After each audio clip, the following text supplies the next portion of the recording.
नमस्कार दोस्तों, BR07 में मैं सोनी आपका स्वागत करती हूँ। आज हम आप सभी के साथ एक नई जानकारी साझा करने वाले हैं। तो दोस्तों, नई खबर यह आ रही है कि इस वर्ष गर्मी में ही देवघर एयरपोर्ट से हवाई सेवा शुरू करने के लिए पहली एयरलाइंस कंपनी स्पाइसजेट तैयार हो गई है।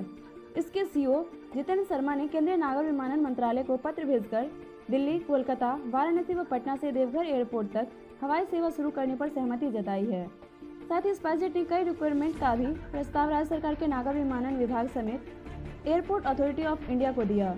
आपको यह भी बता दें कि देवघर के धार्मिक महत्व को देखते हुए यहाँ के एयरपोर्ट को अंतर्राष्ट्रीय स्वरूप दिया गया। साथ ही नई सेवाएं शुरू होने के बाद रांची के बाद देवघर ही बड़ा हवाई अड्डा होगा, जहां से देशों की कई नामी गिरामी एयरलाइंस कंपनियां यात्री सेवा शुरू करेगी। उसके बाद देश के हवाई मानचित्र पर देवघर का नाम अंकित होने की बात हो या यहाँ के युवाओं के लिए रोजगार के अवसर सृजित होने की बात, यह राष्ट्रीय हवाई अड्डा इस क्षेत्र के लिए मील का पत्थर साबित होगा। तो दोस्तों, इसी तरह के करंट अपडेट पाने के लिए आप हमारे चैनल को लाइक और सब्सक्राइब जरूर करें, साथ ही बेल आइकन जरूर दबाएं। धन्यवाद दोस्तों।